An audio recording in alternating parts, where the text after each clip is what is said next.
Welcome, welcome, welcome. Welcome to another episode of Men on Fire here on Soul Mechanic TV and Soul Mechanic Radio. Today, I would love to speak to you about something so important. In fact, it's probably the most important thing in your life.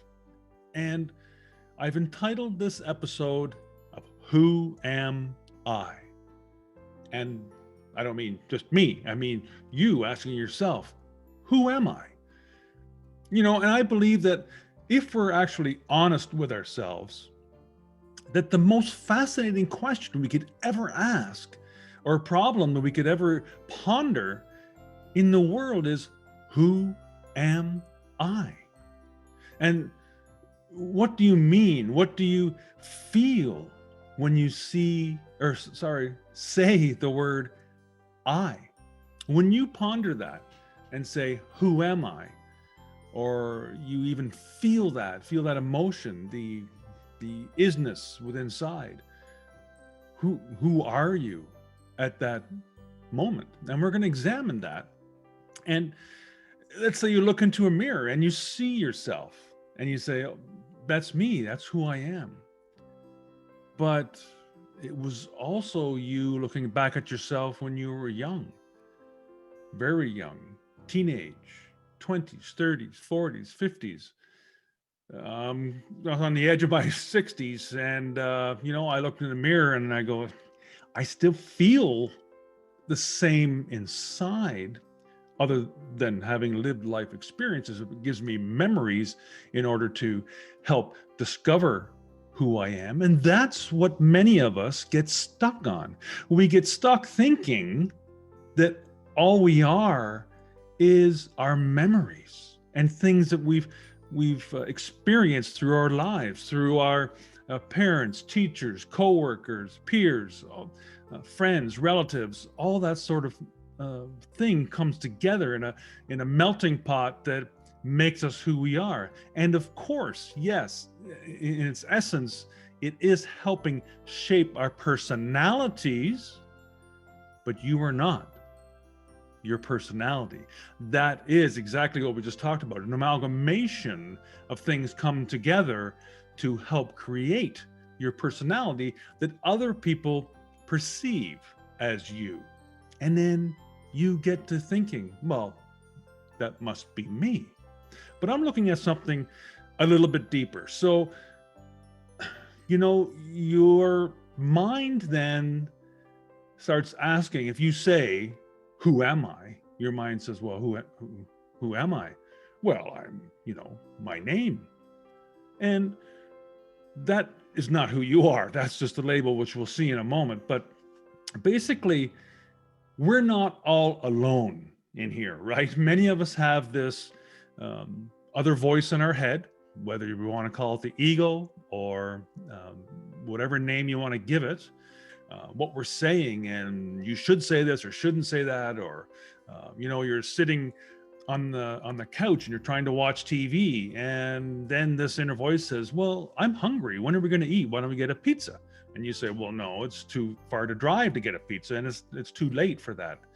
Well, I'm still hungry, when am I going to eat? That's this conversation that we constantly have with this voice inside us. And some people say, well, is that who I am? Am I that voice back there? But I think that voice is more just from your thoughts, not you. It's certainly not your entity, your soul talking to you, because your soul doesn't get hungry. It doesn't need any pizza. That's you that wants the pizza. Hey, and I like pizza. But anyway, it's this inner roommate that just won't shut up. It just won't stop talking. I mean, you go out and buy yourself a brand new car and you're in love with this car and you're driving it for 2 weeks and everything's wonderful. And then suddenly you start noticing a couple squeaks or a couple of rattles, or, maybe it rides a little rougher than you thought it was going to. And this voice keeps just nagging you, saying like, did you hear that squeak? Did you hear that? boy, that bump was heavy. The whole dashboard shuddered when we went over that bump. Are you sure you bought the right car? I don't think you should have bought this car. You should have got something a little more comfortable, maybe something a little more expensive. And it goes on and on and on. And now you're doubting, and to the point that many times you don't even like the car anymore. Or let's have another look at who you really are. And I'd love to do this by maybe playing a little game that if you would indulge me a little bit and go along with this, and we'll see where it takes us. So someone comes up to you and asks you who you are. Hey, who are you? And you tell them, well, as normally we would do, we often give our name, right? And say, well, my name is John Smith. And they say, okay, that's great. Have you got any ID, John? Well, I do actually. Here it is right here. And you show it to them, and you actually show them the letters of your name, JOHN SMITH, John Smith. That's me. That's who I am. It might even have a photo of you there. So you show them that it's spelled out that that's who you are. And then the person says, well, sorry. They say that is who you are. A collection of letters. That's who you are. And you say, no, I'm sorry about that. It's not me. It's my name. It's the label that my parents gave me when I was born. Actually, I'm John Smith, the engineer. Oh, I see. Yes, but isn't engineer just another label? Oh, okay. I see what you mean now. Yes. Okay. Well, my label is John Smith. I was born in 1965 in Vancouver. I lived in Burnaby with my parents until I was 19, and then I went to the University of British Columbia and got very good grades. I also played on the university hockey team while I was there, and I was one of the top scorers on the team. And now I work as an engineer. That's who I am.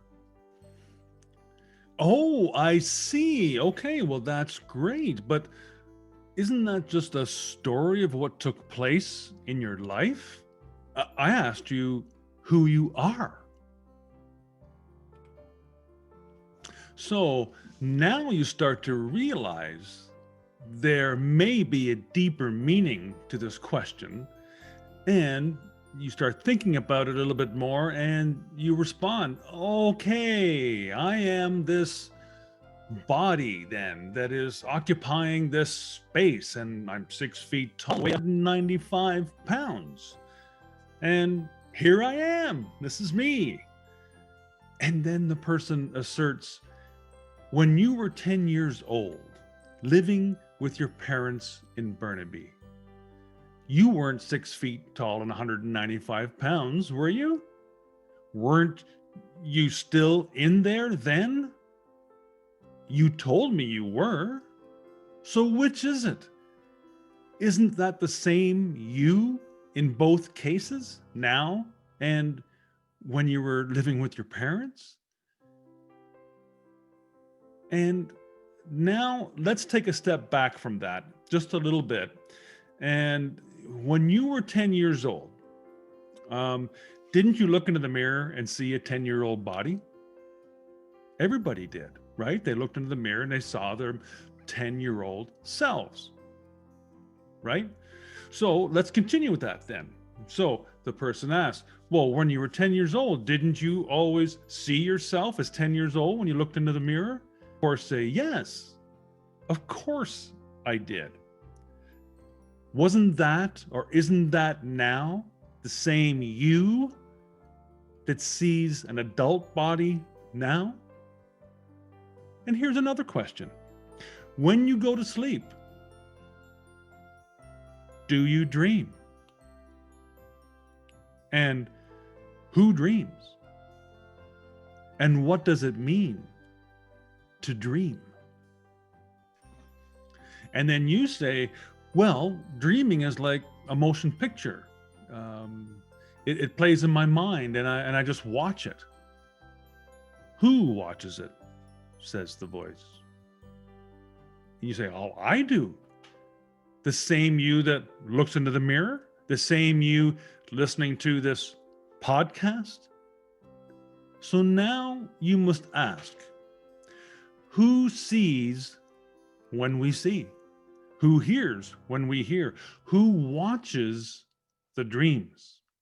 Who is it that's looking? It's certainly not that voice in your head we were talking about earlier, right? That's not who's doing all this. But when you ask yourself all this again, you would rightly answer, well, it's me. It's me. I'm in here. I'm in here experiencing all of this all of the time. And rightly so. But now it's pretty easy to see that you are not the objects that you look at, right? There's something else going on. There's something happening in deep inside you, and you're looking out at the world, at the objects out there. But you are not those objects. You are the subject looking at the objects. And this can be extrapolated then to say that you are not the outside world at all.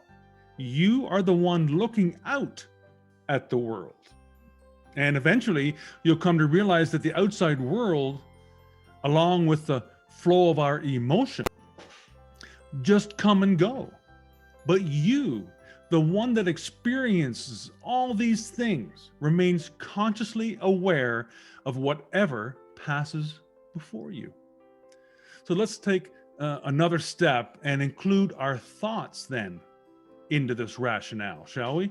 So who then is the mind that is forming thoughts and then manipulates them into ideas and judgments? Who is that then? If you are allowing others to influence your form of your thoughts and how what you think, then you are basically them. You are not you. If you're taking other people's ideas and judgments and saying, yeah, I'm adopting them, that's me, that's my personality, that's who I am, so you are just like them. You're not you anymore. But there's this you inside of you that we're trying to get at here. And I know, you're probably thinking, what the heck are you talking about?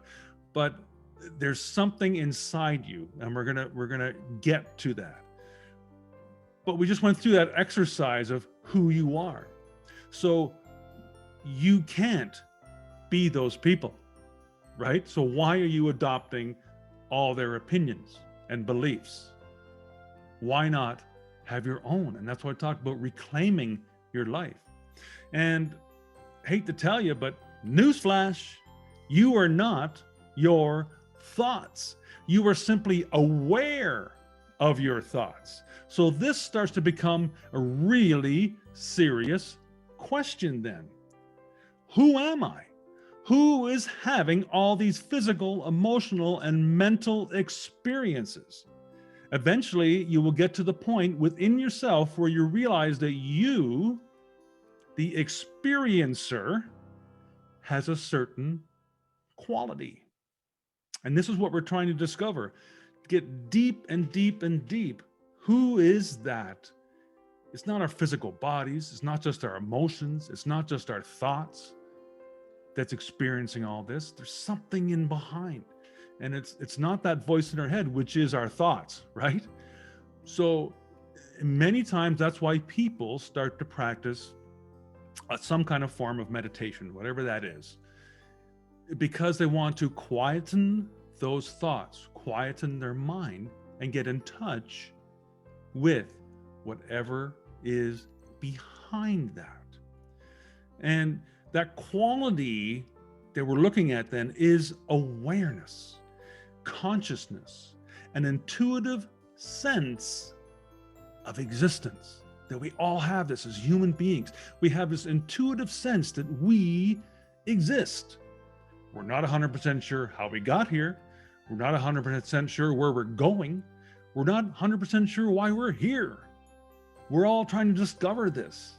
This is part of being here on earth as souls, developing and wanting to experience everything we need to experience in order to try to figure some of this stuff out. So if you can start getting close to figuring some of this out, you're doing wonderful. And you don't have to work at 100 jobs or become a millionaire, or it doesn't matter if you're poor or rich, or where you come from, what race or creed or religion. It does not matter one iota. Your soul is here just to be, just to be. And that thing that's listening in behind, that's all it's doing, is just being, watching everything. All your emotions and physical senses that we take in through our 5 senses that are just flooding our minds with information are all processed and then on from there. So now then, who are you? With all this we've talked about, now you could actually say, I am the one who sees. From back in here somewhere, I don't know, back behind my head, or maybe the energy of my soul is surrounding me. I'm not sure, but I'm back in here somewhere, and I look out and I am aware of the events, thoughts, and emotions that pass before me. So that's that awareness. Now you're at the center of your consciousness. And consciousness means being aware that there is an intuitive awareness. That makes you conscious of that. And all the other mammals and animals in the world don't have that. We as human beings are unique in that. And that is such a blessing. But when we can't figure anything out, it becomes a curse. But we don't have to figure it out. We just have to be here and enjoy our existence and do the best we can and help others as well to become aware of that. So now that you're at the center of your consciousness, you are behind everything, just watching. That's what you're doing. You're just watching everything and experiencing everything from your thoughts, emotions, and everything that physical that passes before you. So you are now aware that you are aware. So this is sometimes referred to as a spiritual awakening. Did you just have a spiritual awakening listening to this podcast? I know it's hard to understand. I get it. Listen to this a few times if you need to think about this a little bit more. It's a huge question. Who am I? But you are now aware of yourself. The real you, not the made up you that we give ourselves labels on. The Buddhists call this the self. The Hindus call it the Atman. And Christians call it the soul.